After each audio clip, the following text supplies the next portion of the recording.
He was a monster who roamed the Andes, a phantom who preyed on the innocent.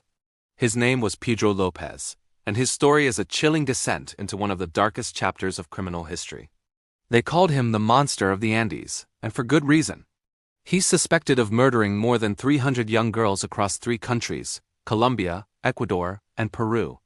It's a number so vast, so horrifying, it's almost impossible to comprehend. The story begins in the turbulent landscape of 1970s and 80s South America. Lopez, a drifter, moved from village to village, targeting bustling markets and remote communities. He was a chameleon, blending in, earning a fleeting moment of trust before striking. His victims were often young, vulnerable girls, lured away with small gifts or false promises. He confessed that he saw them as little things, disposable and without value.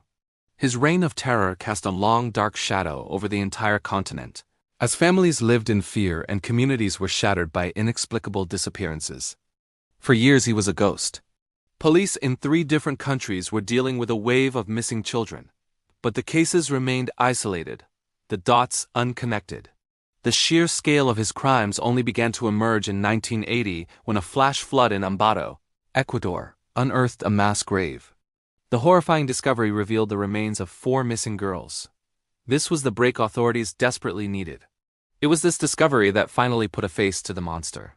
Local traders who had been suspicious of a man loitering near the market identified Pedro Lopez to the police. When he was finally apprehended, the true horror of his actions spilled out.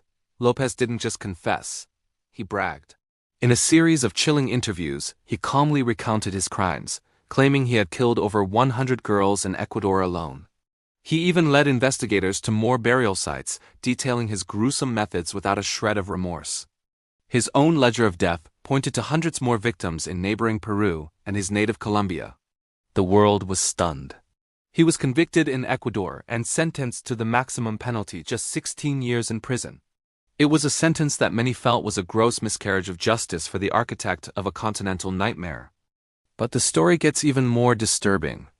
After serving his time in Ecuador, he was deported to Colombia in 1994. There, he was declared insane and committed to a psychiatric hospital. But after just 3 years, in 1998, he was deemed sane and released on bail. Yes, you heard that right. Pedro Lopez, the man suspected of killing over 300 people, was set free. He vanished. To this day, his whereabouts are unknown. Is he still alive? Is he hiding under a new identity? Or did he continue his monstrous spree until his own end? The uncertainty is perhaps the most terrifying part of this entire story. The monster of the Andes walked out of a hospital and disappeared back into the world, leaving a legacy of pain, unanswered questions, and a chilling reminder of the evil that can walk among us. Thanks for watching. If you found this story as unsettling as I did, make sure to subscribe and hit the notification bell for more deep dives into the world's most fascinating and frightening true crime cases. Stay safe out there,